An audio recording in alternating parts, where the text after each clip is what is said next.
ผมใจหัวหมูจอมหาหักแจ็คในคาอเมื่อก่อนในหมู่วันที่หนึ่ง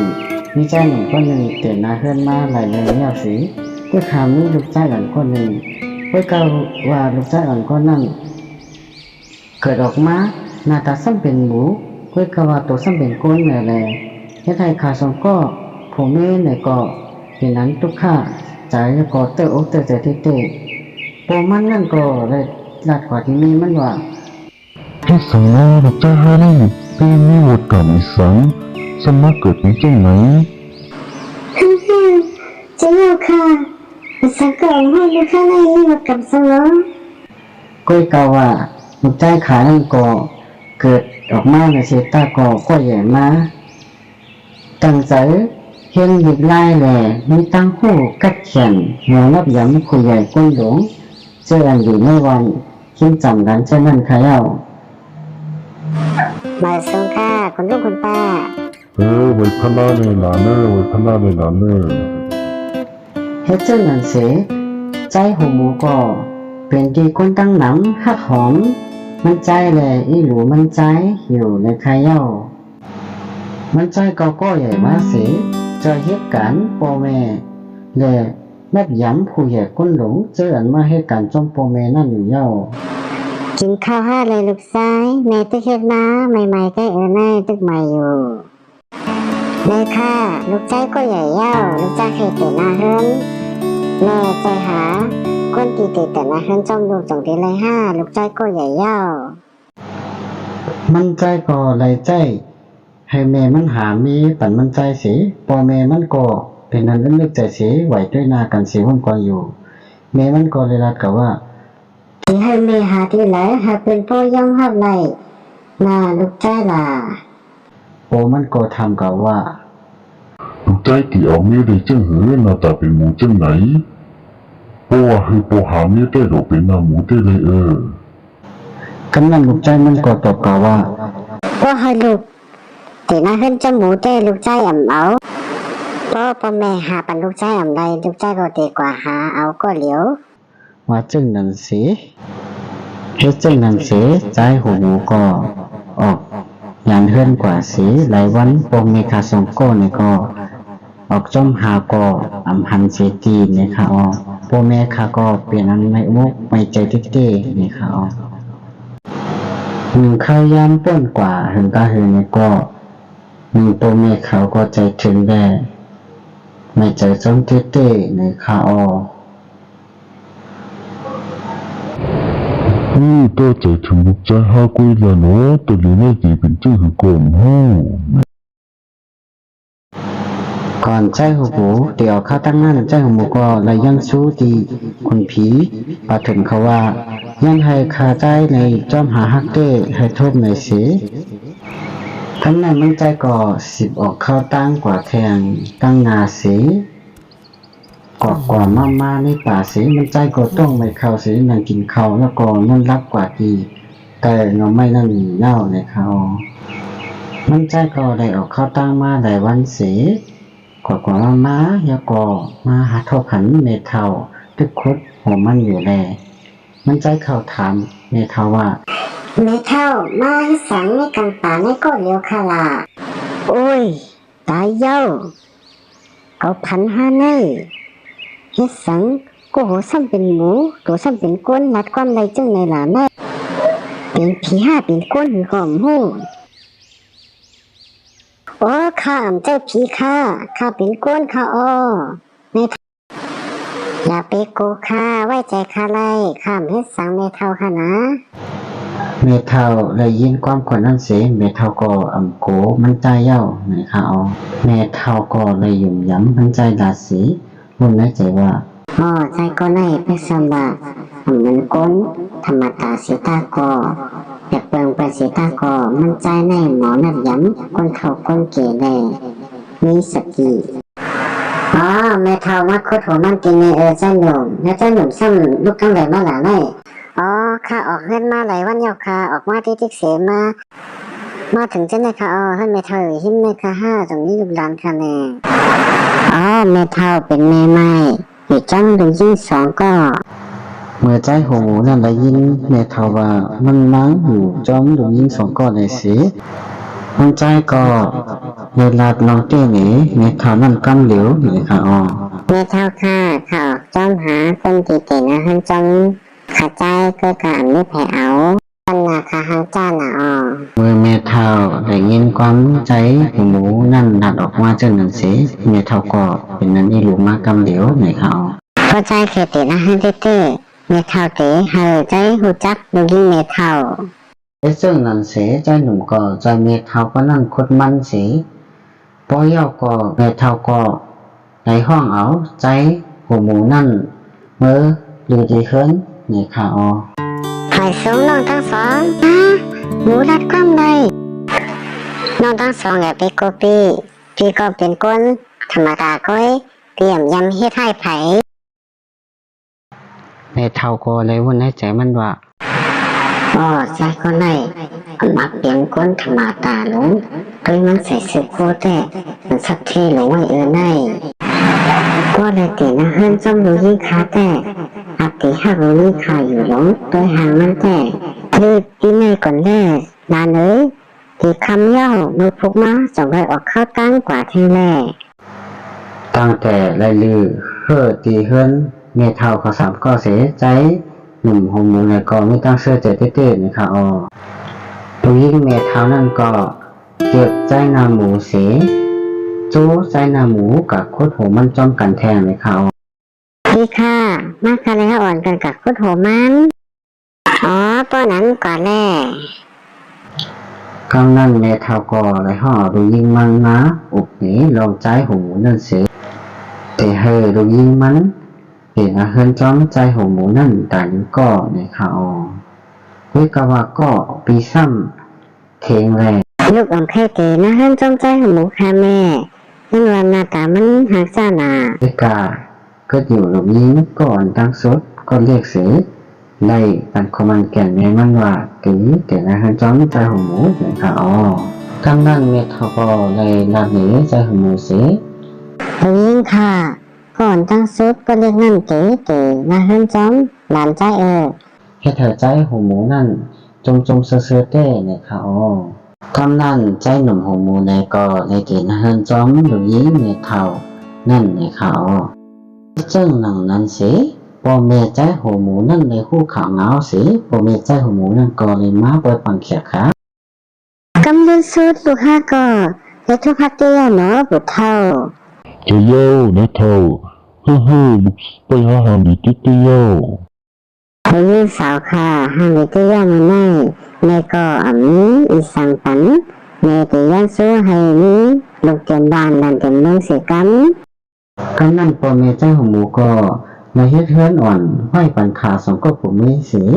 ขาสองก็ผมมีเนี่ยก็เลยอยู่จ้องกันมีตั้งเสื้อใส่เต้ๆเนี่ยค่ะอ๋อ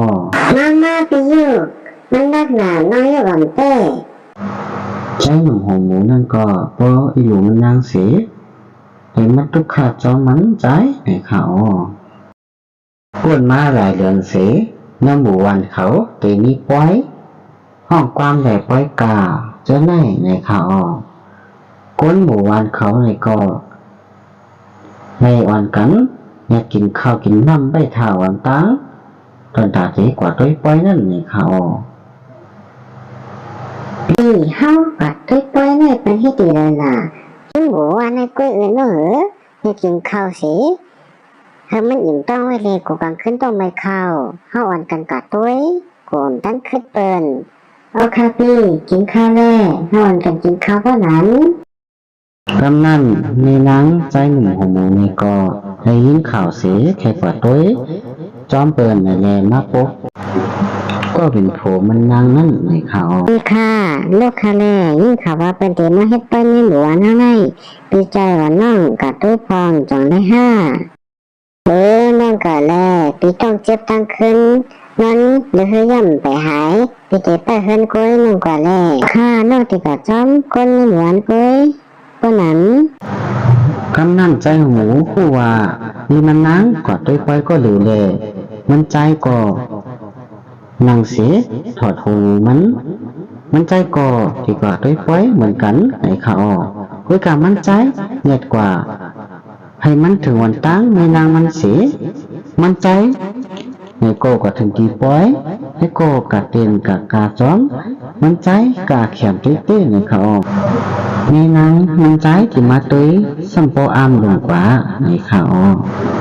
มือปางป้อยนั่นไว้เสียมันใจโกในโกขึ้นเหินก่อนอ่อนตั้งนี่มันที่มาถึงเลยมาหันมันใจในเขามันใจโกได้ขึ้นใส่หน้ากับหมูขึ้นในเขากำนั้นมีมันใจพอมาถึงเฮือนเสียมันใจก็เลยถามมีมันว่าน้องกว่าตุ้ยได้เป็นกามันนี่จองดีตุ้ยไหนน้องอ๋อค่ะดีตุ้ยค่ะเอาปีนี่ใจหนุ่มก็หนึ่งกาหางนี้จ้ากาหางนี้หรือปนี่ป้อยนี่ค่ะอ๋อใส่ก็นั่นใส่เสื้อสีเขียวกดสีเหลืองจงใจให้น้องตัวก็กระตุ้นมาเหมือนกันค่ะจะน้องไปล่าหมอปุ้ย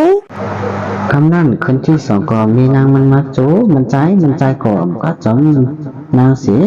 มันใจก็เลยถอดหัวหมูแทนคนที่สามมาก็มันใจก็เลยขึ้นถอดหัวหมูเสียกุยกว่ามีนางมันหนุ่มกว่าเลยมีนางมันหักชองเตยเลยหันตัวเตยมันใจเย้าในข่าวมันนางก็เลยมากกว่าเสียพี่ข้าอย่าไปใส่เย้านะ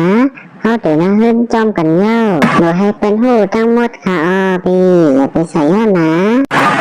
ก็ไล่พี่เกียมใส่มันเย้ากุยกันน้องหนูเลยลุ้มนะโหมวนให้ไว้ดีๆนะกำนั้นใจหนุ่มหัวหมูนั่นก็ดับนี้ลองปิ่นม้าตั้งเสียงแหล่ลองมันใจถูกมาเจอนั่นในข่าวเมื่อมันใจกับคุดหัวมันมาเสียมันใจเลยมาพบหันใจเก๋ๆก้อนหนึ่งไปเสือมีอยู่ในต้นไม้เสือนั่นก็ไปกินมันใจอยู่ในข่าวโอ้ยช่วยใครนี่สิติมากินข้าวใจหนุ่มใจนี่เสือตัวนั่นก็ไปอยู่ใต้เงาไม่เสียไปกินใจคนแก่นั่นอยู่ในข่าวใจหูหมูนั่นในหันเสียเป็นมันนี่หลูเต้ๆเลยใครกะจอยอยู่เสียตาก็กะว่าเสือตัวใหญ่ก็กะมันใจก็เลยเอาไม่เสียน้ำป้อเสือนั่นก็เลยไปใจคนแก่ดีอยู่ในต้นไม้นั่นก็เลยลงมาเสียโอ้โหใจหนุ่มบอกมาจอยข้าเต้ติดตายเย้านายพวกข้าไม่ลงมาแต่รู้ไม่กูข้าก็ไกเหมือนกันข้าได้กินข้าวมาหลายวันแล้ว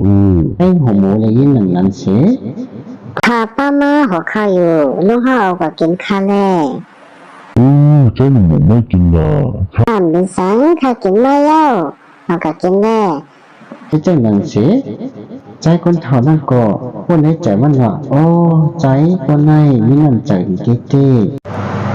ข้าเคยปันฟันเจ้าหนึ่งคอกว่าไอ้สิเจ้ามีน้ำใจดีแลมีเมตตาแลหักหานข้าได้ปันฟันเจ้าหนึ่งคอเจ้าย้อนมาไล่ที่ข้ากำเหลียวเจ้าคุณปีเฮาที่ปันใดที่ข้าห้าปุ๊บปันใดเขาใครย้อนใครนาข้าเฮาเหมือนก้นธรรมตาเจ้าคุณผีนั่นก็หันสร้างฝันใจหัวหมูนั่นลายปิ่นใจห่างดีกว่ากำเหลียวเจ้าคุณผีนั่นเลยสั่งไว้ว่าคนที่ยันหักเจ้าเลยเงินคำแลหน้าตานั่นมันเป็นก้นอันนั้นหักเจ้าตีเย้าก้นอันหักเจ้าตีนั่นที่หักเจ้าด้วยตัวเป็นเจ้าต้องกำสั่งขาไว้หน้าในเสียมันใจก็มันจมตีมันใจก็คุกใจไหลความเจ้าคุณผีนั่นสั่งไว้เสียมันใจขึ้นใส่หน้ากากหูหมูนั่นกว่าติ๊กเลยต่อมีนางมันใจปองยับไหลในข่าวเฮ็ดจังหนึ่งนั้นเสียมีนางมันไหลหัวจังนั้นก็โขก็ข้าเจ้าลองหน้าตาเต้ข้าแต่มาหันจำเจ้าเลยหรอข้าหักเจ้าเลยใจแต่เลยเจ้าเปลี่ยนเจ้านั่นก็ค่ะใครยิ่งหักเจ้าเป็นคนดีเจ้าเป็นคนมีเมตตาย้อนจังนั้นเลยค่ะจองเลยแต่มาหันจอมเจ้าปีใจโกเป็นนั้นจมซื้อเต้ในยิ่งความหลัดมีนางมันจังนั้นในข่าวเคยกาไม่อยู่วันหนึ่งในมึงหัวคำทีหนึ่งเงินจะหัวคำเขามีเยอะเลยพ พวกมึงหลวงเขาก็เลยมาอุกุมกันเสตอนตาเตหาคุณโอคำใหม่ในข่าวเขาก็เลยมาอุกุมกันสิเขาดีกว่าฮาเลยเหรอนี่คุณโอคำนี่เฮาโปนี่จะเมตตาเลยอีหลูวนวันกุนเมืองเขาวันหนึ่งเจ้าหัวคำเขาที่หลังดูเสียงใส่ใจกว่านี่หนุ่มก็เลยไปมาเสียคนตั้งนำก็เลยหู้ตัวเต้มันใจแต่หู้ว่ามันใจใจดีเสียเลยเอาหัวคำปั่นมันใจเสียมันใจก็เลยเปลี่ยนเจ้าคุณโอคำกว่าในข่าวยันให้คุณโอคำเฮามีอายุยืนยาวสีกำคายันเปิดจึงนั่นเสียมันใจก็เฮ็ดหลีมามีเมตตาในกุตั้งหนังแม่ต่อมันใจก็เลยเปลี่ยนคุณโอคำอุปเปิงเมืองมาในข่าวมันใจก็ขึ้นใจถึงพ่อแม่มันเจ้าเสียเจ้าเอาเมงนางมันใจเมื่อใจพ่อแม่มันเสียเฮ็ดจึงถามพ่อแม่มันแลเจ้าสักเทตั้งสองเจ้ามีลูกหลายก็ล่ะคำนั้นตัวมันใจก็ตอบกับว่าข้าไม่ลูกใจก็เดี๋ยวเว้นหน้ากรรมให้หน้ามันใจเป็นหนูเจ้าเฮานี่สิมันใจก็เลยขึ้นลงกี่มันหนังเสียคุกเข่าไว้แม่มันขึ้นตัดแม่มันว่าข้ายังโจมตีเลยมาเกิดเป็นลูกแม่ถึงว่านาคาเป็นก้นในสีตาโกคาโกฮักแม่เหมือนเก่าถึงนาตาคาเป็นหมูในกอปอเมกอต้นยามจังคามาสิปอกเลี้ยงอยู่คามาเป็นอย่างนี้ในเสียปอเมมันเตือนใจเสียห้องให้แล้วก็มันใจก็อ่อนปอเมมันเสียไม่อยู่ซ้อมในวางหัวคำจอมมันใจในเขายันเปิดจึงนั่นเสียการเฮ็ดหลีแลการมีเมตตาเฮ็ดให้มันใจเป็นคนโอคำและเปิดวันเมืองในเขาจังหนังนั้นคนเฮากูก็เกิดมาว่าเขามีข้าวยามไหนเขาถูนี้เฮ็ดตั้งดีไว้แลมีจะเมตตาและคนตั้งหนังไว้ในเขาอาปมใจของหมูในก็สุดยอดกว่าตีในยอค่ะไปอ่อนกันแห้ง